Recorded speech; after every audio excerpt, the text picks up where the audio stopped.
Welcome back. All right, yep, Hockey Guy jersey, two videos in a row, and I just did a video on the cost of hockey and how expensive it is to become a pro hockey player. And now we're going to talk about the costs of being in media, and one of the reasons why I'm glad I'm a YouTuber. So of course, being a YouTuber, the income that gets generated for most YouTubers, like 90% of it is going to be through, usually for most anyways, is through advertising on the channel. And then you've got, subscriptions and various other models. But advertising is really where a lion's share of the money comes from, and broadcasting as well, right? And when revenues are down for your ads, it's going to hit everybody. Now, the Athletic today, which is owned by the New York Times, laying off nearly 20 reporters, about 4% of their journalistic staff, including some reporters that I follow and like quite a bit. And so this is a tough time, right? But this is kind of the life of a reporter. Right now, we're dealing with a writer's strike, of course, that's affecting TV and movies. The writers want to make sure they have job security and want to make sure they get paid for what they do and get paid a fair wage. And journalism is in a very similar spot as writers. And it does kind of feel like we're getting further and further down the rabbit hole on this. So the Athletic was bought by the New York Times, and as soon as that happened, there was a lot of head scratching on this one because they paid $550 million last year for the Athletic, while the Athletic's losing money. Now, I'm not going to tell somebody else how to spend their money, but that's a lot of money to spend on a company that was not turning a profit. Their ideas seemed sound, that the New York Times got news and weather and all this stuff that brought people in, and if they acquired the Athletic, well, now they'd have that top-notch sports reporting. And the Athletic sports reporting is top-notch. It is fantastic. It's been worth the price of subscription for me for the last 2 years. I think it's 2, 3 years I've had a subscription. And yeah, there have been various times where when I'm doing in-depth videos where some of the information I find is only on the Athletic. But they let people go, and it's because they're still losing money. The Athletic has not turned a profit. So they lost $7.8 million in the most recent quarter, which is less than they were losing a year ago, but it's an alarming amount of money that they're losing.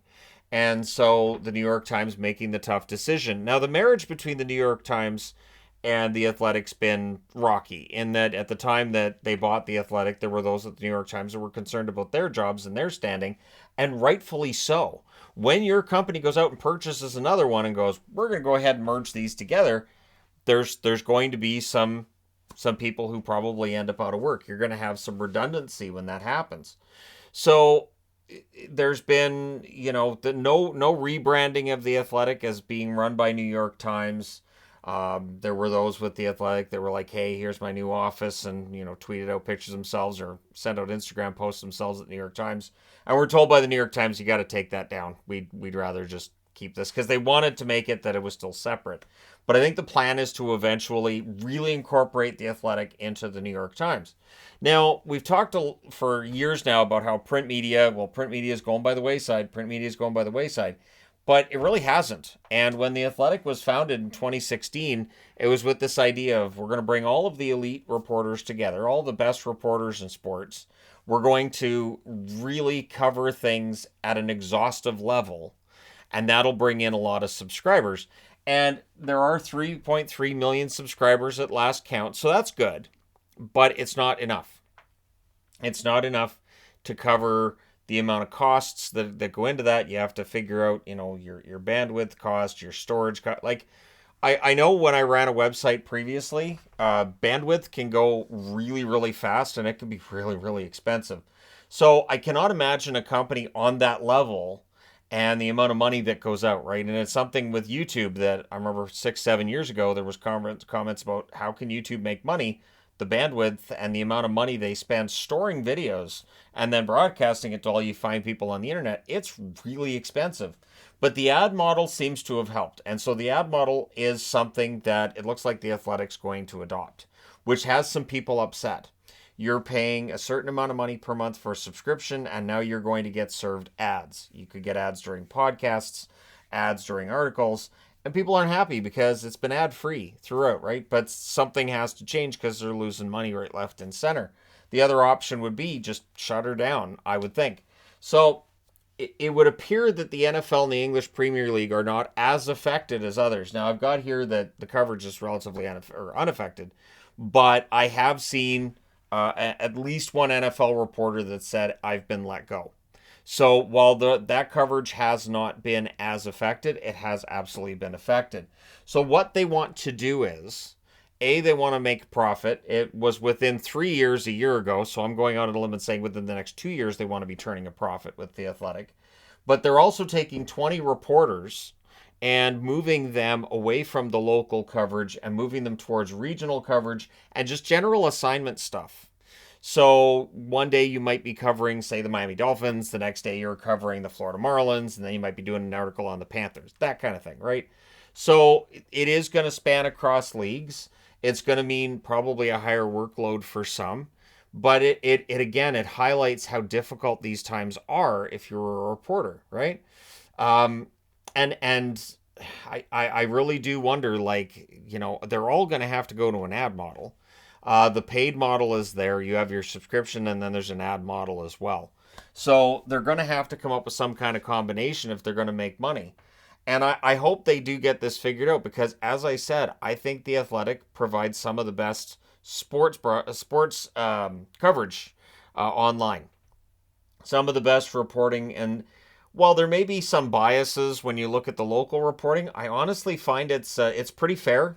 It's pretty fair coverage usually. I don't find it's quite as reactionary necessarily on The Athletic, but we're going to see less of that exhaustive coverage. So if you're a fan of a team that doesn't have a ton of national exposure or exposure, globally or in North America, odds are you're going to have less coverage, right?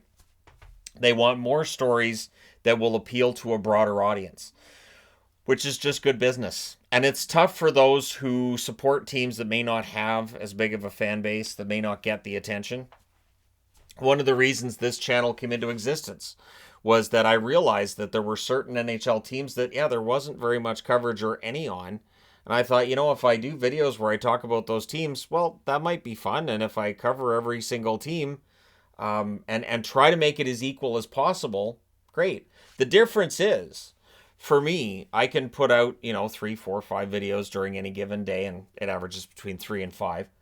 And I can do a video on, like I did a video on Columbus a couple days ago. Well, that video I knew wasn't going to be a huge hit because it's on Columbus, but I also know there are Columbus Blue Jackets fans, and that Columbus doesn't get the coverage that other teams do. So I know that it may get less views, but I also understand that there are dedicated fans to the Columbus Blue Jackets. And so I enjoy, providing that coverage where I can, when I can. But this is something The Athletic won't be able to do. Those articles that don't get the same amount of clicks, there might be those loyal fans who really enjoy reading them, but not in the kind of numbers that they could generate if they take that same reporter from, say, an article about Columbus and then move them over to talk about the Pittsburgh Steelers or an upcoming season for the Dallas Cowboys, that kind of thing, right? Where you're going to get a lot more clicks. So it is going to cause that issue. I've talked about it with Canadian media. I know with American media it happens too. Certain players, certain teams are going to get a lot more coverage than others. And so The Athletic, who have been, I think, as even-handed about all the teams as possible in every sport, I think that's going to change, and it is going to be more difficult to find news on certain teams, certain situations and whatnot, which is too bad. I do think that the business model for journalism probably needs some kind of a restructuring, and I know YouTube's going to play a role in that. I know podcasts have played a role in that, but I think it's continuing to evolve, and hopefully it will evolve and continue to have athletic reporters in it. Hopefully it does start turning a profit and the New York Times brings some people back, but it just feels like with journalism and with broadcasting and all of this fun stuff, it usually is about numbers going down when it comes to employment and not going up. So for people who are affected by these layoffs, all the best. I do hope they find new jobs quickly, or they are able to find ways to generate that income for themselves. There are various ways to do that through social media, You've got Patreon. You've got, I'm on YouTube. There's various other formats you can use and various other platforms, and hopefully those guys all land on their feet and are able to still put out the content they like and that they want to. That's another thing that I do appreciate being on YouTube as opposed to, your standard media. I don't have anybody telling me you need to do a video on this. You need to avoid doing videos on this topic.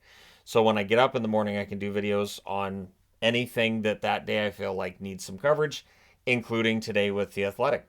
So let me know your thoughts in the comment section below, as always. If you have a subscription to The Athletic, what do you like about it? What do you not like? Does the fact that they're going to be throwing in probably some ads now into articles, does that change your decision to be a subscriber or not?